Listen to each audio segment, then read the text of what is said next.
you are tuned in to the Global Wellness Summit Spotlight, the Global Wellness Spotlight on the topic of medical wellness, how the integration of medicine and wellness will change your business. My name is Susie Ellis. I'm Chair and CEO of the GWS and the nonprofit Global Wellness Institute, and I'm going to be your host today. Just wanted to mention a few others from our GWS team. Beatrice Hohiga from Austria, who you've already met. Michelle Gamble, VP of Business Development. Michelle, you can wave so they know who you are.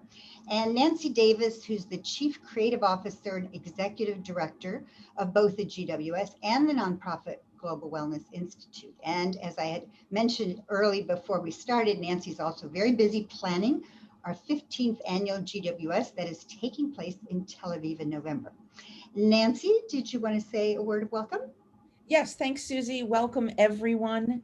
This intersection where wellness and medical meet is indeed a fascinating juncture, and we will be exploring that in Tel Aviv this November. And because we'll be in the startup nation of Israel, that intersection will include technology as well. And I look forward to bringing that to life, and I hope you'll be there with us. And back to you, Susie. Thank you, Nancy. And Nancy's going to help watch the chat box because when I start talking with our panelists, I don't always get to watch the chat. So Nancy will watch the chat and then bring to my attention any comments or questions that she thinks would be relevant for the entire group. And Nancy, I just want to encourage you to go ahead and jump in because sometimes I forget Nancy. So just jump in when you feel like it's time. So let's begin our wellness sector spotlight on medical wellness. I've divided the time into 3 segments. The first is I'm going to share a few slides with you that I hope will help set the stage for this important discussion. And I have enjoyed doing some research on which slides to actually share with you to really set the stage. Then secondly, we're going to hear from some prominent members and contributors to this discussion. And I'm going to actually show you a slide of who is on the call, hopefully, from different parts of the world. You will see it is very global, and I think that's going to help us all. And then third, we'll have an open discussion with questions and comments and so on. And as I mentioned before, please put in the chat your name, your company's name, whatever questions. And we want the chat to also result in perhaps you all reaching out to each other, because the motto for the Global Wellness Summit from 15 years ago to now is joining together, shaping the future. So the chat can be part of that also. Okay, Beatrice, could you please show the first slide? Thank you. And as usual, I like to start with the global wellness economy bubble chart. Some of you are new to this call, and if you're not familiar with this, it's available on the Global Wellness Institute website. It is a picture of how the global wellness economy is being viewed around the world these days, because these are the only global numbers that are available. By the way, we're updating all these numbers, so you'll have new numbers. We're going to be releasing those at the Global Wellness Summit in November. So we'll see, with COVID, obviously wellness tourism will have gone down. We've already heard that nutrition has gone up, and we'll see what's happening in the other sectors. But just to bring your attention here to, on the right side of this model, we see a lot of what we've been talking about in the wellness arena: healthy eating, physical activity, wellness real estate, mental wellness, beauty, spa economy, and so on. On the left is traditional and complementary medicine, and preventative and personalized medicine and public health. Those are 2 bubbles we haven't talked as much about in the wellness space. But as we're discussing this topic of medical and wellness, those are going to come into play a bit more today, I think. Next slide. So this is a slide that is kind of an older slide, but I wanted to introduce it as the way the wellness arena began looking at its relationship to the medical paradigm. And so this was early on, and looking at the medical paradigm and the wellness paradigm, with medical being a little bit more about clinical, medical, treating and curing illnesses, episodic, clinically responsible, and so on. And then on the right, a little bit more about preventative, holistic, individual responsibility, and so on. So that's just one model that came up quite a few years ago. So let's go to the next one. The next slide is a model that I have, found on the internet. I looked quite a bit on different ways the medical arena is talking about integrative health. And this is just one model. If you look on Google Images, there are, hundreds of models, but this I'm seeing a little bit more. I actually saw it College of Medicine from the UK, and also on Dr. Wayne Jones's website. He is a former director of the National Institute of Health, Office of Alternative Medicine. So I think it's worth just looking at this for a second, where you see the three circles: complementary health and alternative medicine, conventional medicine, and self-care. I think the word self-care is actually a little bit newer. And then further looking at the overlaps, integrative medicine and lifestyle medicine, and then pointing to that other overlap of integrative health. So that's what I see often from the medical arena. And then one more model I want to share with you, because honestly, I thought this was a little complicated when I'm looking with, when we work with consumers.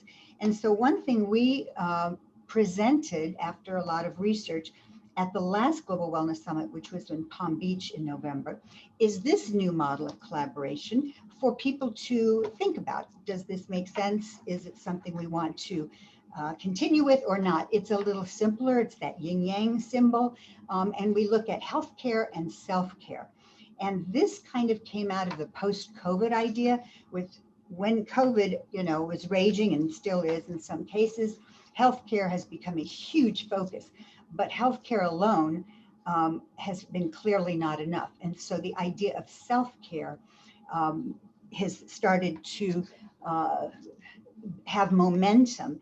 And, this, notice that the word wellness is not on this model. And that was purposeful, because sometimes the word wellness is a little fuzzy, and both the medical arena and even the wellness arena, how do you define it, and so on.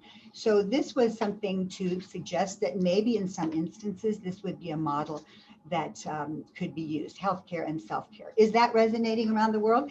We're going to find out today, because the world's a big place, and terminology is very different in different parts of the world. I want to go to the next slide and just introduce you to some of the people who are on the call today, or who have said they'll be on the call. And of course, you know how things go. Hopefully everyone got connected, but we do have Niles Brennan from Lanserhof Group in Germany, a big, very well-known, I think now, group in Europe, doing a lot of things with medical and wellness. Simone Ghibertoni from Clinique La Prairie in Montreux, Switzerland. Huge history there with that company. We have Nam from Raksa, fully integrative wellness and medical retreat in Thailand. And notice some of the names of these places, the terminology they're using. So Nam, we're glad you're here from Thailand. Judy Mackey is here from the Garden of the Gods Resort. And I didn't put it on the slide, but they have a Strata integrated wellness center at the Garden of the Gods. So notice that terminology. Maria Grudina is from Russia, and she has the First Line Health Resort outside of St. Petersburg. She actually came to visit me in Miami here about a month ago. We have Dr. Fang from China, he's the president of China Health and Medical Tourism. We have Dr. Claudia Aguirre from West Coast, from Dr. Claudia. She's a neuroscientist. We have Julie Bach, who's the executive director for Wellness for Cancer. And possibly, we're not sure he's going to make it, but Franz Linzer from Linzer Hospitality in Austria. And Mark Cahoot is on, and he is a founder of Aerosena and works with the Cleveland Clinic. So going to the next, well, that is the last slide, so you can finish. And I just want to mention one more thing before we get started on the conversation, is that on one of our calls, actually Nancy had a masterclass, wellness masterclass with Sue Harmsworth, and she brought up something that I think is also well worth putting into this conversation. And she brought up the idea of looking at things going forward as wellness light versus serious wellness. That in her consulting, she was starting to feel that she needs to talk with people about whether or not they're serious wellness or more wellness light. And so that was an interesting conversation. And I think that's also something to look at. So I'm going to start with the panel, and I'm going to tell you the 3 questions that I've asked them to sort of think about, and then we'll get started. And I'm going to start with you, Niles, but here are the questions. My questions are, what is happening with the integration of medicine and wellness in your business? And is there a difference compared to a few years ago, or even just before COVID and now? Second question has to do with your marketing message. Has it changed in the last year? Are you planning on changing it in the future? And then finally, we'll talk in general, maybe a little more towards the end, about what we can all do together to make impactful changes for health and wellness globally. What can we do together that we might not be able to do on our own? So those are some of the questions. And so Niles, can you unmute yourself and just introduce yourself? And we're going to give you the first comments about what's happening with medical and wellness at Lanserhof. Thank you very much. It's an honor to be the first one. It's an honor in general to be part of this panel. Thank you very much for that. So my name is Niels Behrens. I'm working for Lanserhof for now more than 10 years. Lanserhof Group is now existing for more than 35 years. And we started already 35 years ago with a medical program. So then Lanserhof never exists without an employed doctor. So due to this, we were always medical. The only thing which have changed during the last years is that we become more and more holistic. That means we started as a kind of FX Meyer cure house. So I have seen Franz Linzer somewhere. I don't know if he's still there. Nevertheless, he's from Austria. He knows that this is the cradle of the Meyer therapy. And this is how we started. And now it becomes an own Lanserhof method. So it is much more variety, I would say. It's really, so I know that holistic is something which is, especially in our industry, some kind of buzzword which is used very often, sometimes in a not really correct way, but we are really doing it in this way. And so due to this, we become more and more holistic. We are also offering now nowadays some post-COVID programs, which we have integrated to our general program, which we are offering. So this is something which have changed. And I would say what we really have changed also in terms of marketing messages, but also in our general approach is that the initial approach was a little bit more on repairing the current situation and to bring you back to, I would say, the ideal health. And now a lot of our guests are just coming because of self-care, because of prevention. So I would say we have a mixture of guests. I would say 100% of our guests, which are coming for the first time, having some medical issues, but a lot of the returning guests just coming to us to get this Lanserhof post feeling again. And this is one of our main reasons why we have so many returning guests. So, and yeah, I think I have answered all your questions. Well, yes, thank you. And tell us about your business, because I understand you've been doing pretty well even during COVID. Is that the case for all Lanserhof, or mostly where you are? Mostly. So fortunately in Germany, we are fully booked for the next months. And the good thing is that we are not in a hotel, we are a clinic. So due to this, we were allowed to stay open during the whole time. We have the same situation in Austria, in Tyrol. Unfortunately, Tyrol isn't the most best place to travel nowadays, especially in Europe, because this is where the pandemic started in Europe. And due to this, we had so many travel restrictions. We still have a lot of suffering from a lot of travel restrictions. So due to this, we are not doing that well in Austria, but just because of the travel restrictions. And for us, what is really, really great is that we are fully booked in Germany with almost, I would say, 90% German-speaking guests, which was not the case before. So it's a German-speaking guest where before COVID started, somewhere between 30 to 40%, and now we are almost 100% German-speaking, also because of the travel restriction. But it's for us a quite good situation, because some of you might know that we are opening another resort in the North Sea and on Sylt by the end of the year.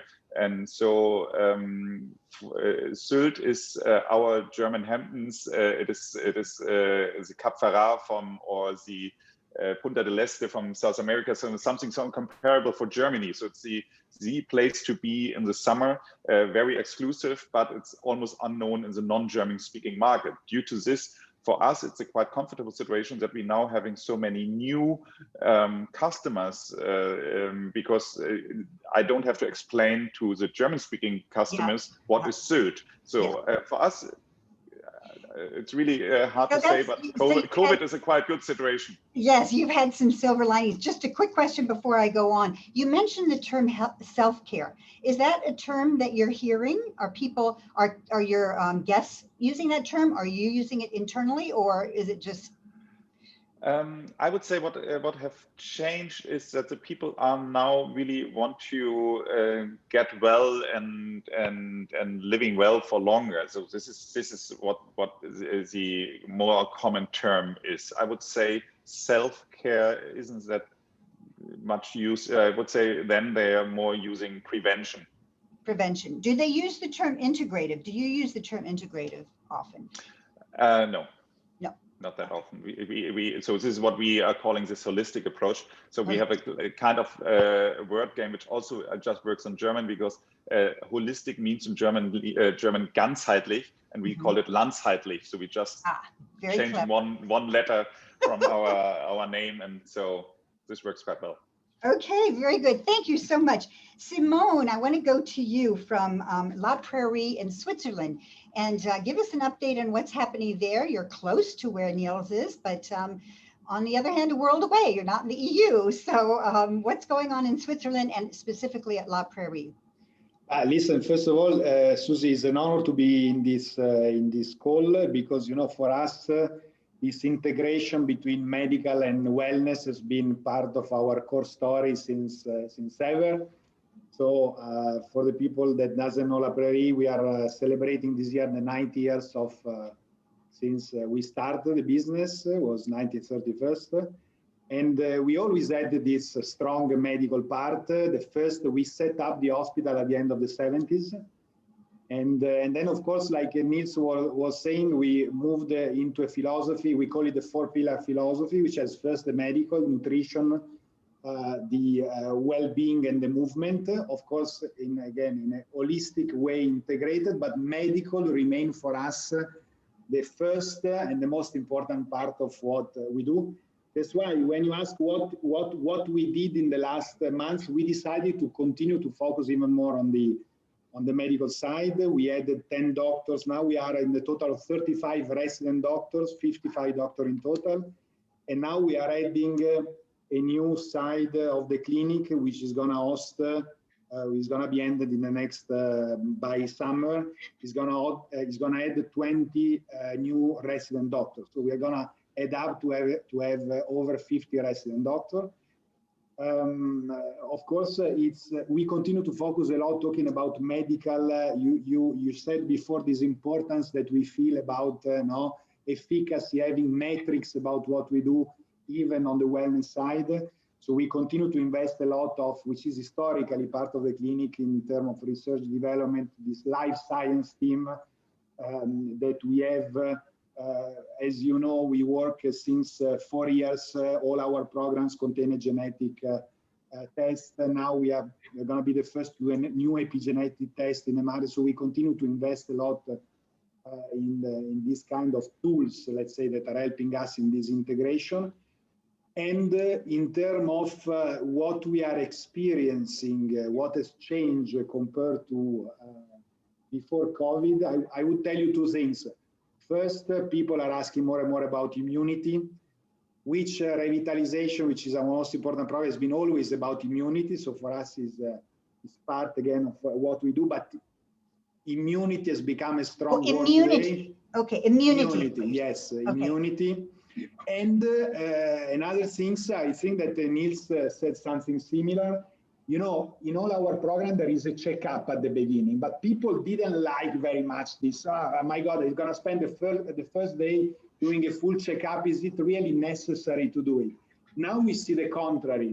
People are calling us and they say, when I come to do a master docs, is there a checkup in the program? Am I seeing all the 7 doctor, 8 doctor that I want to see?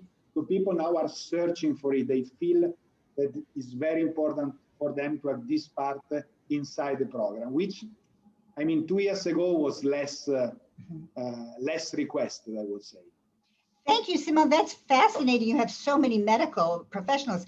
How has your business been this last year? Because I'm always familiar with La Prairie as having very many international guests, but my guess is you haven't had that many international guests. Is that Susie, that's right. For us, it's been difficult. Why? Our business model is quite unique. We have 97% of our clients coming from outside Switzerland, and 77% of our clients coming from outside Europe.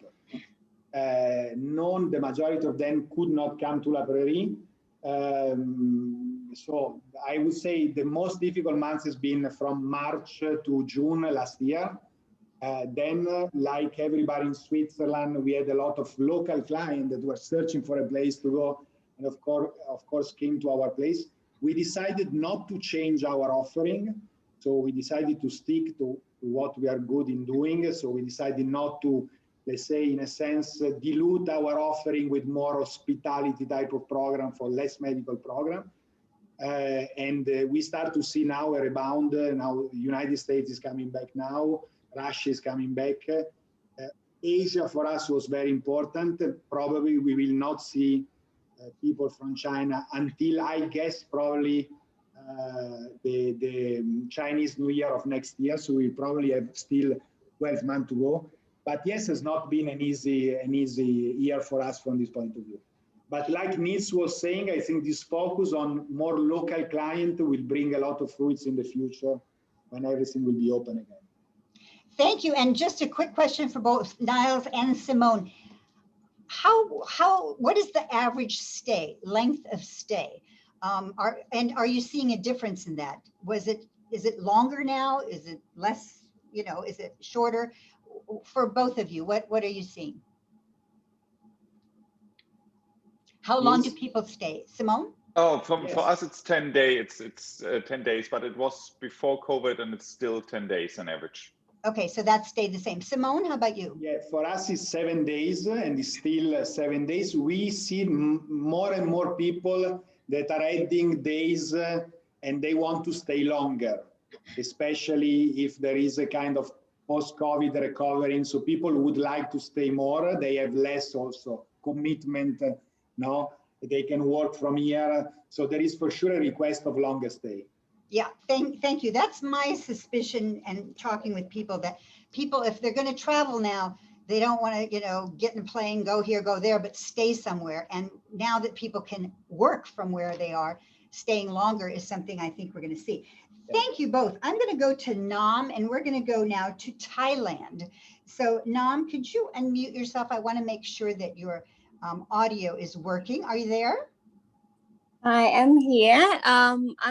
I both Nam and Nat here because I have a problem with the microphone, so I'm gonna use the speaking from the Nat, but then my face is on Nam. Okay, that's just fine. Let me mention again the name of your place because it's fairly new, and I'm not saying it correctly perhaps, but it's Raksa Fully Integrative Wellness and Medical Retreat. That is correct. Okay. Yes, it's Raksa. Yes. So tell us about that.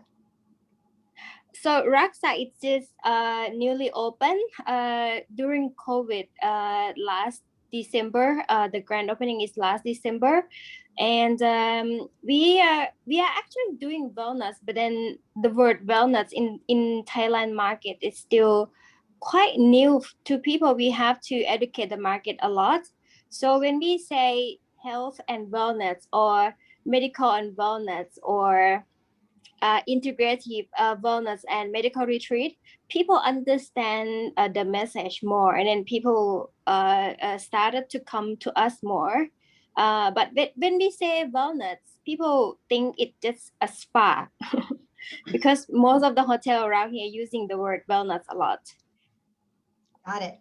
And so you opened just, you've opened just very recently, but I understand that you've had a lot of success financially already. Can you share a little bit of that? You talked about selling memberships. Because Thai market, it's wellness to them is still new. So we try to encourage them to understand the sustainable sustainable result, and then the commitment to the wellness journey. But then they very hard for Thai market to stay longer than 3 days, and 5 days it's even harder. So but then when we sell membership, and then they keep coming back maybe every weekend or maybe during the weekday, a couple days, a few days, they tend to like it better. And we would give them a home program or practice, and then coming back for follow up every weekend or every other weeks, and that kind of things. And we sell well.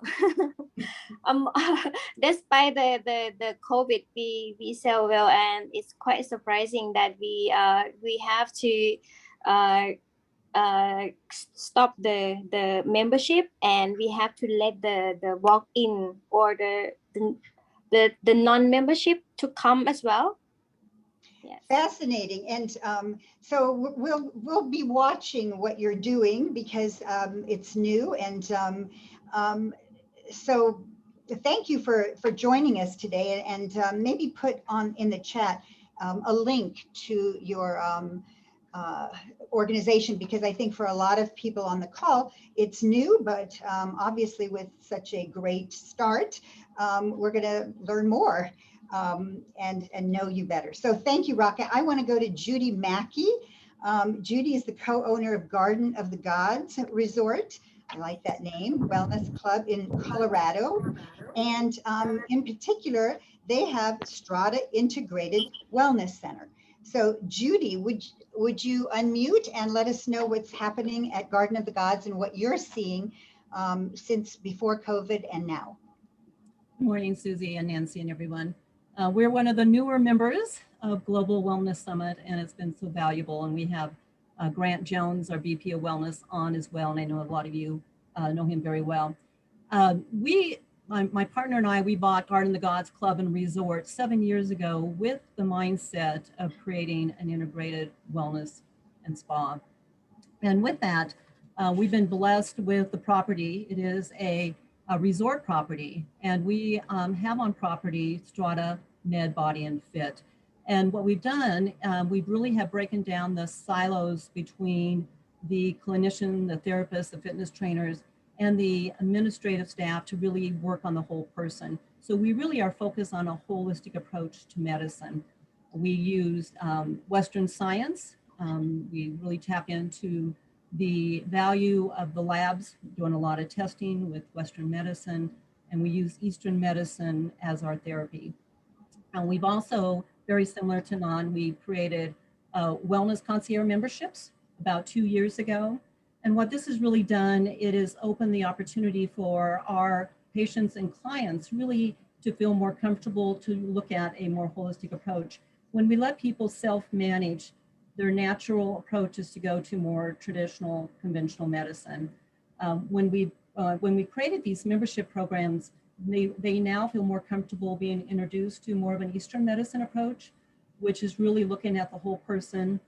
And it's really helped them to understand, as we talked about, the powerful word of self-care. Self-care is our word today, because after COVID, I think people are really looking to see what is really going on inside my body, this virus that you can't see, this fear that we have, what does this mean? And by introducing an approach to really manage their care through really comprehensive personalized testing, it's made them feel more comfortable that they can manage their own wellness journey. So we've been really excited with our team. It's led by a medical director, a cardiologist, and internist, to really help introduce a different approach to medicine. Judy, how many medical professionals do you have on your staff? We have about 25 clinicians, both Eastern and Western medicine. And how many of those would be Western and how many are Eastern, just approximately? We probably have about, have to count because we're always adding 4 in more of the Western medicine, with our medical director, as I mentioned, cardiologist and internist leading the clinic, and then the rest is more Eastern medicine clinicians. Great, and tell us a little more about the membership. It's interesting. How much do you charge for a membership and what do people get for that? It goes anywhere from about $4,000 to $10,000. Is that per year or once? It is per year. It's about a 12-month period. Okay, 4,000 to 10,000 for a year. Okay. And what they get is, it depends on what they're really focused on. Our 10,000 is really more of our VIP. So we're looking at probably individuals with more cardiovascular, chronic illnesses that are really taking a different approach to medicine in a holistic approach. And they really want that full comprehensive approach, high personal coach, high management, high touch points. So there's pretty much unlimited services. Starting at the 4,000 is an introduction to building your immune system, to make you aware of where maybe there is a weakness in your genetic pathways. We work on pathways. We do a lot of genetic testing to look at the DNA, to really educate them. A lot of times once they come in that introduction, then they make a commitment to upgrade to a more comprehensive wellness program. Thank you, Judy. I just want to jump very quickly to Maria. I hope she's still on because I knew that she didn't have the full hour. Maria, are you there? Maria from Russia? Susie, hello everybody. So happy to be here. A very inspiring platform where I can meet people I was inspired by when I was opening my resort 3.5 years ago in Russia. We are first resort in Russia that was made on the platform of preventive medicine. And we were first that bring this personal, preventive, predictable, and participative approach to Russia in hospitality also. So we combined all together, and we are more focused on medical issues, but also we bring wellness to Russia, not like a spa approach, like a well-being approach, like real transformation of attitude to your health and to your body and mind. And I would like to answer your questions because COVID, of course, transformed a lot my business. Because in Russia, when I was opening first line, there was no field, no people who knew what is preventive medicine, no even demand on that. And we formed the market, and COVID helped us to increase, to accelerate this process.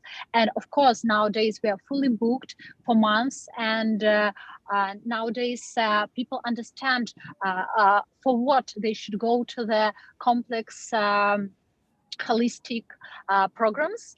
We make health management programs, biohacking programs. So we have a real medical staff, about 15 doctors and 90 medical people in our team. So we combine primary service and medical care. Thank you, Maria. Fascinating that you opened really, before COVID. Are most of your guests from Russia then, I imagine, right now? We always had most guests from Russia because of our positioning ourselves. Now we are looking for foreign markets also. It seems to be strange while the borders are closed, but we understand that what we are doing, our technology, our knowledge, it's not local, it's world, it has a international importance. And so we would like to share also with the professionals and with the people from foreign countries to know that in Russia, they can meet the high standards of healthcare and in their beautiful place. And what I noticed this year, that we didn't position our location. So we are on the seaside, it's like Gulf near the St. Petersburg, but we more positioned our medicine, our approach, our doctors, our programs. And nowadays, people care about nature. People want to spend their time not in the megapolis, not in the clinics in megapolises. They want to go outside. They want to go to the great locations, and location really matters. And so we, if we are looking, we are now thinking about creating maybe more resorts like ours, and we are looking for the great locations, because location really is what important, and people not want only to be in the clinic or in the resort inside. They want to go outside, they want to breathe, they want all the physical activities to be held outside. And so I think it's like mind transformation. People turn to nature, they turn, and even nature prescription, it's one of the trends of the previous year I love from Global Wellness. It really works when we ask people to spend outdoor minimum 2-3 hours, and they do it with pleasure. Thank you, Maria. You know, it's interesting. I think we're talking about medical and wellness, and I think we could probably add nature to that. I think we're all seeing globally how important nature is. And fortunately, a lot of our establishments can make good use of that. So thank you, Maria, for joining us. And I'm sure we'll hear more about First Line Health Resort. Dr. Fang from China. Dr. Fang, if you're on, I'd like to have you weigh in because you are involved with China Health and Medical Tourism. Dr. Fang? Yes, can you hear me? Yes, go ahead. Hello, I'm yes. here. Yes, go ahead. Okay. Dear ladies, gentlemen, greetings from China. Thanks for invitation. I'm president of China Health Medical Tourism Association, which is China's largest industry platform organization focusing healthcare, health tourism industries. We are B2B, G2G, and G2B platform. And during the COVID pandemic and in the post-COVID pandemic areas, China cross-border health tourism industries has experienced huge challenges and changes. Today, I would like to give a brief introduction about the China market. China Health Medical Tourism Association has set up World Healthcare Investment Trade Platform, including Belt and Road Initiative, including Healthy Cities Network, and 1,500 free trade zones network worldwide. Global health tourism ecosystem. Excuse me, Dr. Fang, I'm sorry to interrupt. I'm going to ask you if you could to please send me your presentation. I will put it, I will send it to everyone because we don't have time for the whole thing. However, I do have a question that in China, when I went to your website, a lot of your health and medical tourism seemed to be about medical. Does the term wellness come up in China, and are people looking for, what are they looking for when they think about wellness? China cross-border health tourism market include medical tourism, dental tourism, traditional Chinese medicine wellness tourists, spa tourists, rehabilitation, medical tourists, sports tourists, accessible tourists, health culinary tourists, and halal health tourists, more than 10 subsectors. Up to now, we have got lots of requirements for inbound health tourists, especially medical tourists from overseas come to China to get treatment, especially for traditional Chinese medicine in the during and in the post COVID pandemic era, because China government has controlled the pandemic since February 2020. So we have got lots of requirements from our partners, members from different countries, asking for the inbound health story, especially for the alternative integrated wellness tourists, medical tourists, and for the physical checkup and rehabilitation. We have saw the increased market demand for alternative medical products and services, holistic health stories for boosting mental, spiritual, physical health, and anti-aging health products and services. Thank you, Dr. Feng. And again, please send me the presentation. And you know, I think I speak for all of us on the call. We recognize, you know, it's really not an easy thing to speak in English to a whole different audience, but we appreciate that you're on, and we want to learn more as time goes on about what China is doing and how you're looking at medical tourism, wellness tourism, and all of the other categories. So thank you for joining us. Dr. Claudia, are you on? If you are, please unmute. Dr. Claudia is a neuroscientist, and she is from the aesthetic arena, which I find interesting. Would love to get your thoughts. Dr. Claudia? Hi, Susie. Hi, everyone. It's really nice to kind of see everyone again. You know, this year has been crazy. So Susie, to get to some of your questions, I'm a neuroscientist and I don't have a clinic or anything like that. What I do is I'm a wellness advisor.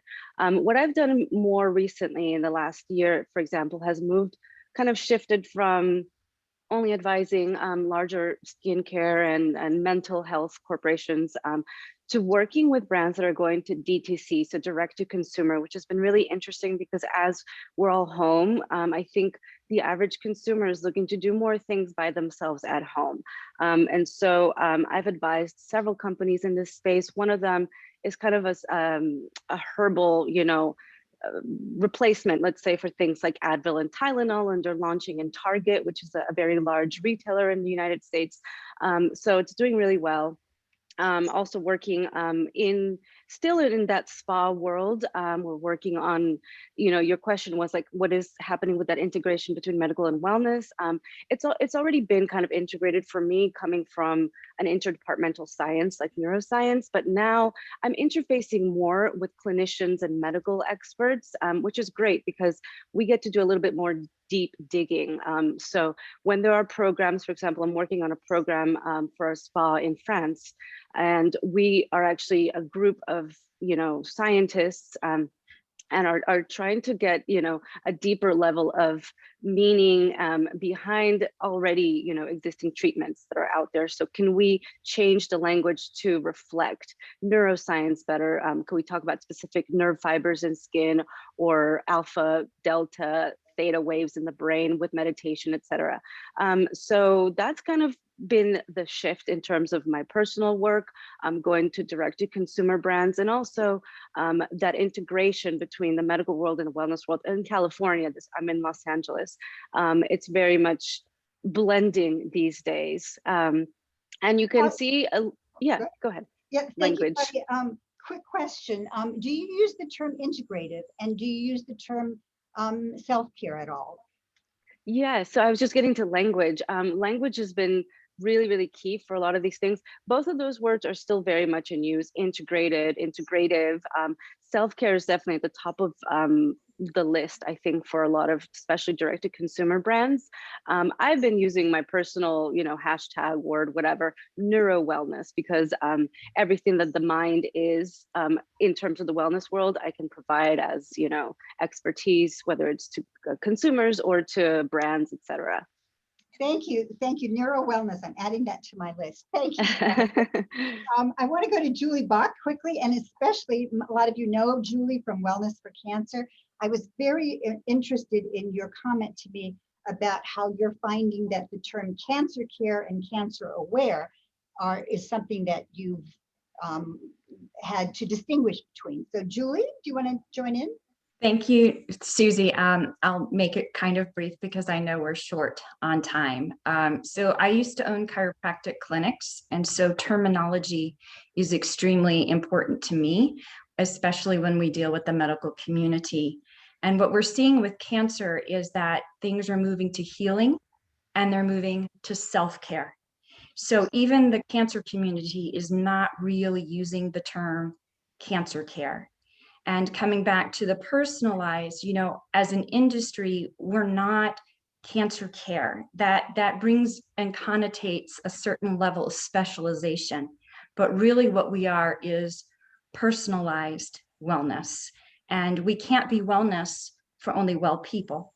And we can't have a cancer menu, a diabetes menu, a heart disease menu. So we can't have a disease menu and a healthy menu. And that will come back to the wellness light and the deep. And just quickly, what we're seeing in the marketplace right now, which has been great, is that cancer is woven into the conversation.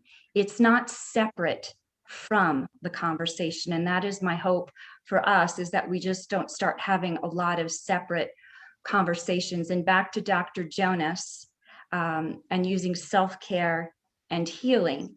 The medical model with integrative medicine is shifting from what's the matter with you to what matters most. Mm-hmm. And I think that's what we can learn when we're dealing with people with issues, is not labeling them what's wrong with you, but we're here to support what matters most for you. Thank you, Julie. And we have you and others who are working in this arena for many, many years now to thank for the fact that, you know, we don't have to have these different menus, but really everyone, we all have some things that we're working on, and that's the beauty of the medicine and wellness coming together. So thank you, Julie. And I want to go to Franz, if you are on. I haven't seen you yet, but Franz, Franz from Austria, Dr. Franz Linzer, you always have good insights about what's going on in the world with medicine and wellness. Franz, are you there? I'm here. Thanks, Susie, and thanks for having me.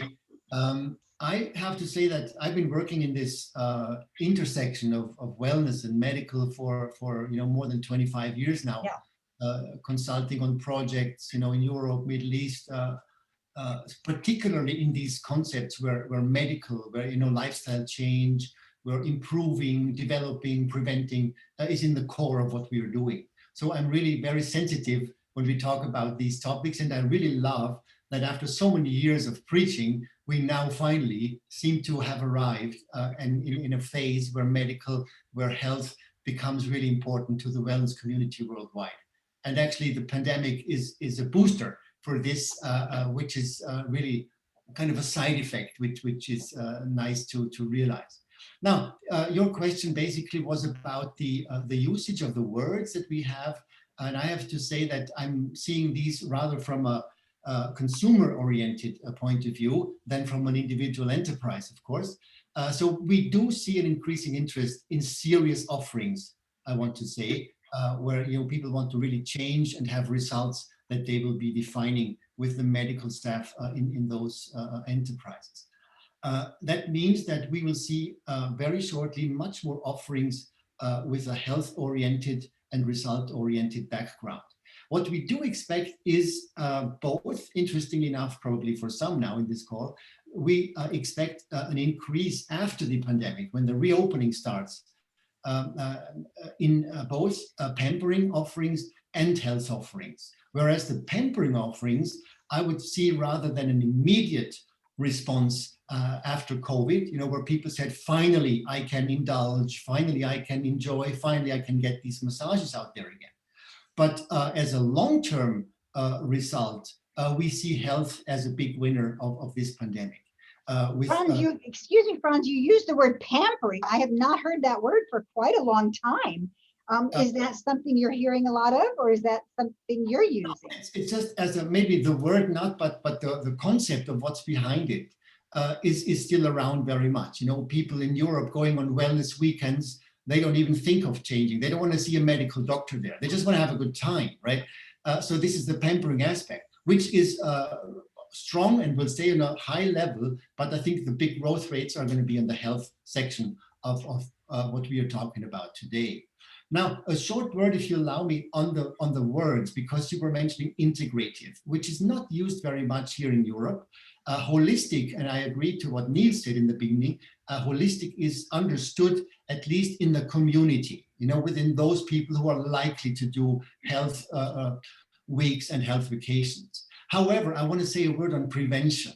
Prevention is used very much, you know, it's used in the community, it's used in the industry. However, prevention is what I would say what we really need, but it's not what we should call it, because nobody wants to prevent something. Because if prevention works, after a week of, let's say, health resort, 5-star, spending $5,000, and prevention works, then nothing happens. That's the problem. You know, you don't have short-term results to show. You know, if you go out there and say, well, great, I'm not going to get a heart attack when I'm in my 60s. This is not really a motivating thing to have. So to cut that story short, what I think is health is the buzzword for the next decade. Health is actually describing the goal.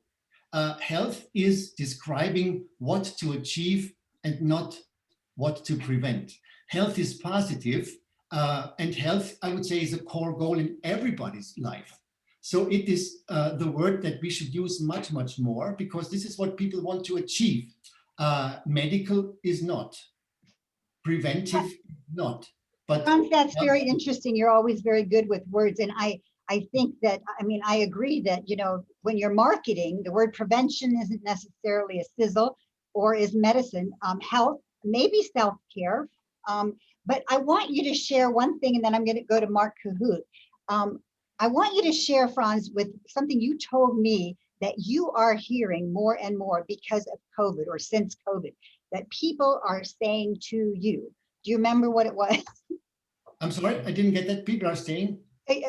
You told me that people are saying to you something you have not heard for forever, something new, and it's about not affording to be able to get sick. Do you remember you're saying that to me? Yes, I do. Yes, I do. Yes, I do. And can you share that?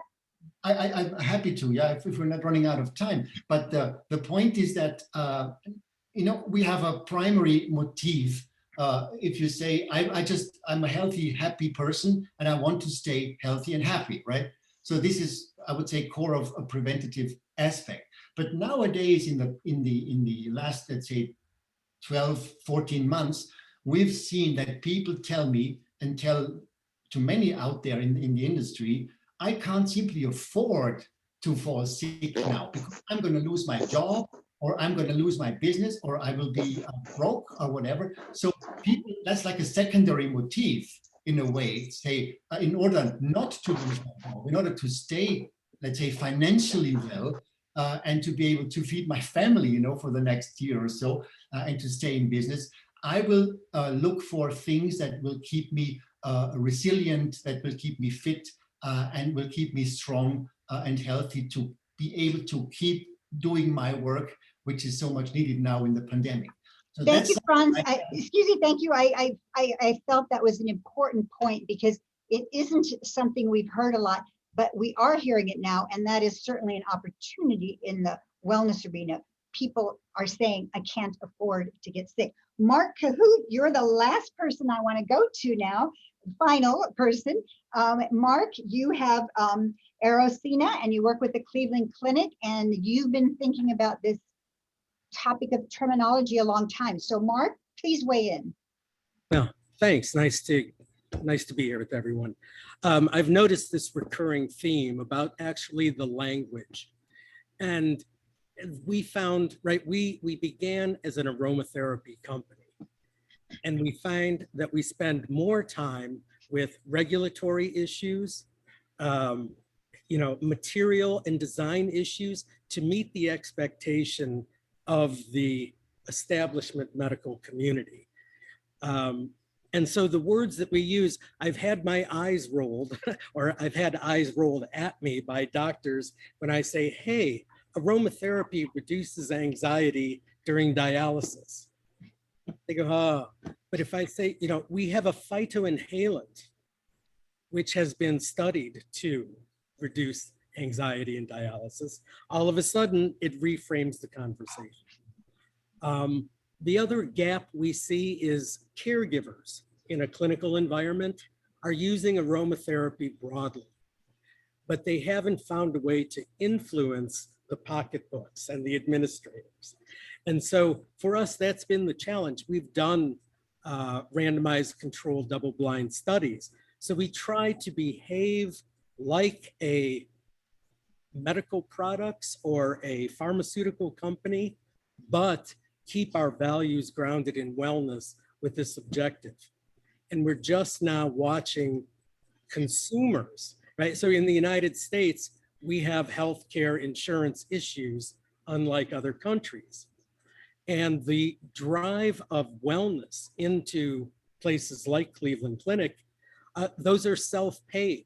So consumers are leading this force, and you can be assured that hospital leadership is seeing this revenue. Paying attention. That's right. Yes. So we actually have seen a wellness institute dissolve slightly because it's now expected as part of all the institutes. What remains is the integrative medicine.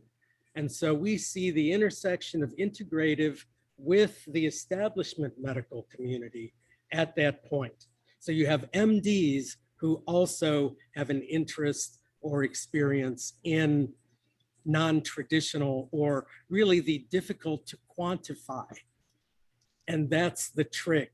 If we as wellness providers can quantify results somehow. And so I think about Claudia and talking about neuroscience, you provide a brain scan, you provide some medically oriented evidence, and that goes a long way.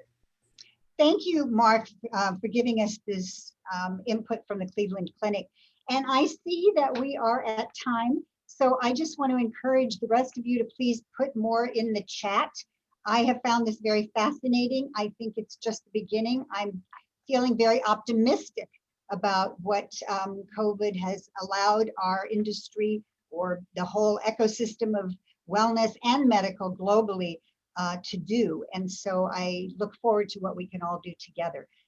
Thank you all to the panelists. And Nancy, do you want to just have a last word? Because I know you've been watching the chat. No, I'm just going to say that everybody is very engaged and lots of people want to do business with other people. So it's very good we send the chat out, which will have everybody's information that you've posted. So I just think it was great and there's a lot of interest. Thank you. And you can feel free to unmute and say goodbye. And thank you to our panelists. And thank you so much for this conversation. Very much appreciated. Bye. Recording will be sent. Bye. Bye. Thank you so much. Bye. Hi, thank you so much. Bye, everyone.